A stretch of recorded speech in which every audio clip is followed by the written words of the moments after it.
ಜೀವನದಾಗ ಮೊದಲನೇ ಸ್ಥಾನಕ್ಕೆ ಬಂದ್ರೆ ಅವಂದು ನಮ್ಮನ್ನ ಹೆತ್ತು ಹೊತ್ತು ಸಾಕಿ ಸಲುವಿ ಇಟ್ಟು ದೊಡ್ಡೊಳ್ಳಾಗಿ ಮಾಡ್ತಾರೆ. ಎರಡನೇ ಸ್ಥಾನಕ್ಕೆ ಬಂದ್ರೆ ಅಪ್ಪಂದು ನಮ್ಮನ್ನ ಸರಿ ದಾರಿ ಹೋಗೋಂಗೆ ಮಾಡ್ತಾರೆ. ಮೂರನೇ ಸ್ಥಾನಕ್ಕೆ ಬಂದ್ರೆ ಗುರುಗಳು ನಮ್ಮನ್ನು ತಿದ್ದಿ ಬುದ್ಧಿ ಹೇಳಿ ಇಲ್ಲಿ ಮಟ್ಟ ತಂದು ನಿಲ್ಲಿಸ್ತಾರೆ. ನಾಲ್ಕನೇ ಸ್ಥಾನಕ್ಕೆ ಬಂದ್ರೆ ದೋಸ್ತಿರು ಇವರೆಲ್ಲ ಕಲಿಸ್ಕೊಟ್ಟಿದ್ದು ಹೊಟ್ಟು ಬಿಡ್ತಾರ.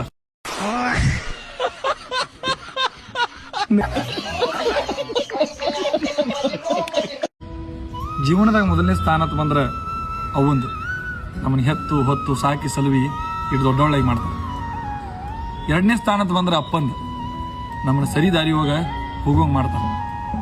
ಮೂರನೇ ಸ್ಥಾನಕ್ಕೆ ಬಂದ್ರೆ ಗುರುಗಳು ನಮ್ಮನ್ನು ತಿದ್ದಿ ಬುದ್ಧಿ ಹೇಳಿ ಇಲ್ಲಿ ಮಟ್ಟ ತಂದು ನಿಲ್ಲಿಸ್ತಾರೆ. ನಾಲ್ಕನೇ ಸ್ಥಾನಕ್ಕೆ ಬಂದ್ರೆ ದೋಸ್ತಿರು ಇವರೆಲ್ಲ ಕಲಿಸ್ಕೊಟ್ಟಿದ್ದು ಹೊಟ್ಟು ಬಿಡ್ತಾರ.